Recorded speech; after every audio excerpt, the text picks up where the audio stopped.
Hey semua teman-teman Sobat CKN dimanapun berada. Balik lagi di PTT Podcast Tiba-Tiba. Gimana nih guys, kabar teman-teman semua?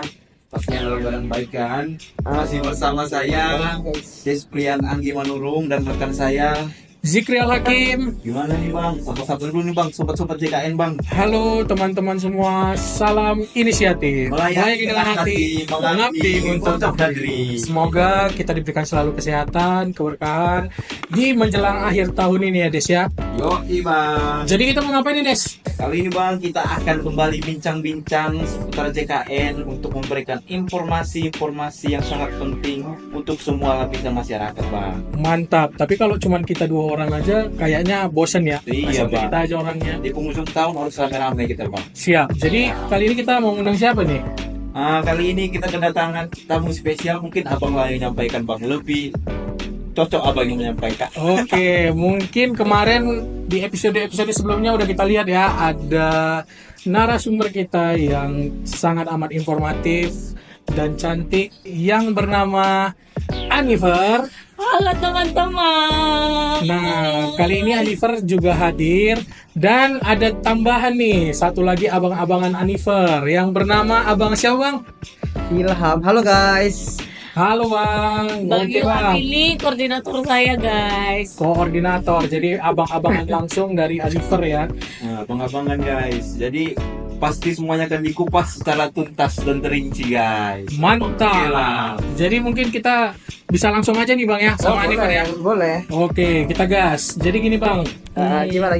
kita langsung tanya aja ya Bang. Ah, Untuk alur pelayanan kesehatan itu misalnya kita berobat dari klinik atau puskesmas sampai dengan ke rumah sakit itu gimana sih Bang, biar masyarakat kita juga tahu nih, sama penonton-penonton kita tahu lebih jelas bagaimana alur pelayanan yang lebih pasti gitu Bang.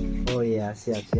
Jadi memang pertanyaan seperti ini sebenarnya perlu diketahui juga sama masyarakat atau mungkin warga yang ingin berobat menggunakan BPJS Kesehatan kan? Betul Bang. Nah, jadi yang paling pertama yang perlu masyarakat ketahui, kalau misalnya mau berobat sebenarnya bisa saja kalau dia mau langsung ke rumah sakit. Tapi kan alurnya dia hanya bisa melalui IGD kalau dia tidak bawa surat rujukan.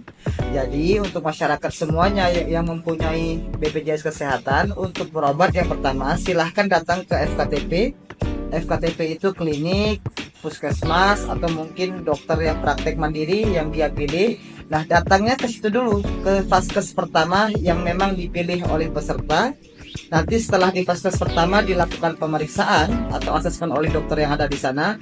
Apabila menurut dokter yang ada di FKTP, pasien ini tidak bisa ditangani lagi atau mungkin kompetensinya bukan lagi di vaskes pertama, maka nanti vaskes pertama akan menerbitkan surat rujukan untuk dibawakan ke rumah sakit. Nah, jadi untuk awalnya berobat dulu di FKTP. Apabila kompetensinya bukan lagi di situ, maka akan diterbitkan surat rujukan ke rumah sakit. Tapi yang perlu masyarakat ketahui, kalau misalnya pasiennya masih bisa ditangani, di handle oleh dokter yang ada di FKTP, maka pasien itu tidak boleh dirujuk ke rumah sakit. Nah, jadi domainnya masih berada di FKTP. Seperti itu Bang Hakim dan Bang Desprian. Oh gitu ya bang. Nah itu teman-teman, ngeri kan bang, bahasa koordinator ini bang. Iya, lebih formal. Jadi kita jelas nih bahasanya, jadi kita lebih tahu nih. Kayak ini ya. Berarti tadi, Domain. berarti tadi maaf, berarti sesuai dengan indikasi dokter berarti ya Indikasi bang. medis ya. Indikasi medis dari dokter. Ya, jadi bukan karena masyarakat yang minta gitu ya. Oke. Tapi menurut dari hasil pemeriksaan dokter ya. Oke bang, kita lanjut lagi nih bang. Pertanyaan kedua. Banyak nih ya kayaknya. Kayaknya ada 200 ini, Bang. Ada 200 ini. Oke, Bang. Tadi kan udah jelas tuh untuk yang di alur layanan berarti harus sesuai dengan indikasi medis dan bukan atas permintaan sendiri, kecuali memang dia dalam kategori emergensi. Emergensi dan urgent, benar. Dan urgent ya. Nah, ini banyak juga nih Bang dari masyarakat sama penonton kita, banyak yang nanya nih, di BPJS itu kan kayak misalnya kacamata itu kan katanya ditanggung. Nah, kami mau tahu nih Bang, mau tahu lebih jelas lagi sebenarnya dari alat bantu kesehatan apa-apa aja sih Bang yang dijamin di BPJS Kesehatan? Oh. Mungkin boleh dijelaskan lebih Boleh, rinci boleh, lagi Bang, selain dari kacamata tadi gitu. Oke, siap Pak Hakim. Jadi memang untuk alat bantu kesehatan itu kalau misalnya masyarakat mau baca regulasi yang paling terbarunya itu ada di Permenkes nomor 3 tahun 2023. Nah, jadi di dalam Permenkes itu memang sudah dituangkan terkait alat bantu kesehatan kira-kira apa saja yang bisa didapatkan oleh peserta dan dengan limit berapa yang bisa ditanggung dengan BPJS Kesehatan. Jadi sebenarnya alat bantu kesehatan ini hanya sebagai bantuan ya. Nah, jadi kalau misalnya kayak tadi yang kayak Bang Hakim sebutkan ada kacamata, benar itu. Jadi kalau kacamata dia kalau yang dia kelasnya kelas 3 itu dikasih dana bantuan sebesar 165.000. Kalau dia kelas 2 dikasih dana bantuan 220.000. Kalau dia kelas 1 dikasih dana bantuan 330.000. Tapi untuk uraian yang tadi itu dia bisa diklaimkan atau peserta itu bisa dapat per 2 tahun sekali. Nah, jadi kalau misalnya dalam 2 tahun yang sama, dalam rentang waktu yang masih belum habis, peserta tidak bisa melakukan klaim kacamatanya sebanyak 2 kali, hanya bisa 1 kali saja untuk mendapatkan manfaat alat bantu kesehatan tadi, gitu. Tapi bukan cuma kacamata sih Bang Hakim, ada banyak juga kan, misalnya kayak alat bantu dengar. Itu kalau kayak alat bantu dengar itu dia maksimal 1.100.000. Kemudian ada protesa alat gerak. Nah, yang protesa alat gerak ini memang agak lebih mahal ya. Dikasih dana bantuan itu maksimal 2.750.000. Kemudian kita ada juga protesa gigi. Kemudian ada korset tulang belakang sama yang terakhir itu ada collar neck sama crack. Nah, tapi untuk yang alat bantu kesehatan ini dia ada alurnya juga supaya kita bisa dapat dana bantuan tadi kan gitu. Iya. Oke Bang, berarti untuk alat bantu kesehatan tadi merujuk pada Permenkes ya Bang? Iya, benar. Permenkes nomor 3 tahun 2023. Iya, benar. Di situ ada manfaat-manfaat apa saja yang di-cover untuk alat bantu kesehatan yang dijamin oleh BPJS Kesehatan ya Bang ya? Iya, benar. Kayak misalnya tadi kacamata, alat bantu dengar, protesa gigi, alat gerak, korset tulang belakang, collar neck sama tongkat kruk ya Bang ya? Iya, benar. Tapi mau nanya nih Bang, yang untuk gigi, protesa gigi. Soalnya sering dapat pengaduan ya kan Bang.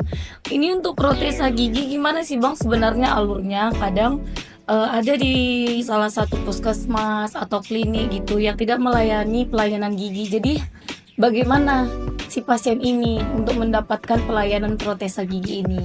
Oh iya, siap. Terima kasih Anifer. Jadi memang sebenarnya sih udah banyak juga ya untuk yang pertanyaan seperti ini.